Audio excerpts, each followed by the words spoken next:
yang nanya ini harus kasih insentif ini, ya kan behavior economic ini kan. People respond to incentive. Masih ada yang mau nanya? Nah, silakan.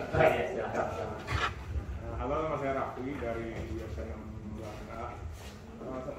Saya mau nanya Pak, tadi kayak prioritas sih buat saya gitu.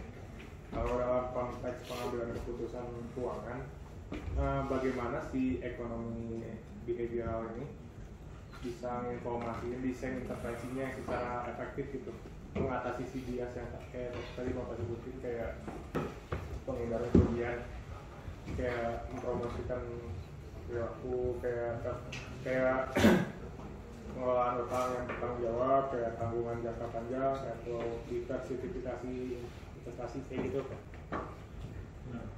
Oke. Jadi bagaimana terkait dengan cara mendesain intervensinya ya, kira-kira gitu ya, terkait kasus-kasus yang dalam bidang keuangan gitu, misalnya termasuk juga pengelolaan utang.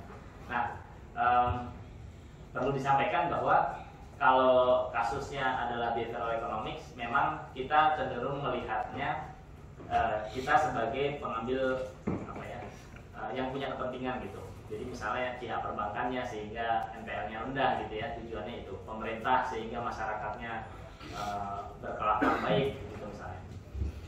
Nah, desain intervensi ya basisnya begitu, tapi gimana cara membuat intervensi yang baik?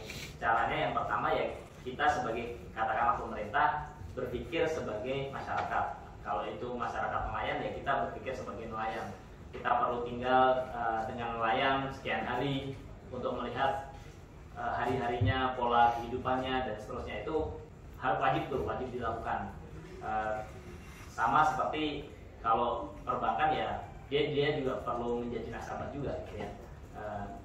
Sehingga dia bisa melihat gitu, termasuk juga berbagai latar belakang yang ada di nasabahnya. Nah, pemahaman ini sangat penting karena kita perlu melihat bagaimana dia mengambil keputusan dan seterusnya, di mana dia beloknya gitu. Termasuk tadi ada istilah bottlenecking gitu ya. Keputusan mana sih yang dia bikin lambat gitu. Dia sebenarnya udah bisa ini, tapi di bagian ini lambat nih. Nah, ini potensi awal gitu. Contoh misalnya mau invest berapa gitu kan ya, pertanyaan contoh lah ya. Mau invest berapa gitu. Itu pilihannya kosong. Jadi orang bingung nih mau 100 juta apa 100.000 gitu ya. Nah, instead of itu dikasih default gitu. Defaultnya 2 juta misalnya.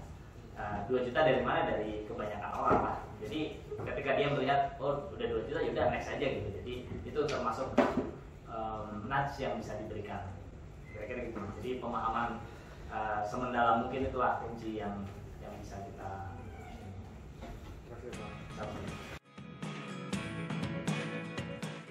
Bahkan juga dimungkinkan kalau nanti misalnya jadi pembimbing kedua gitu kan, pembimbing utamanya harus yang full-time gitu.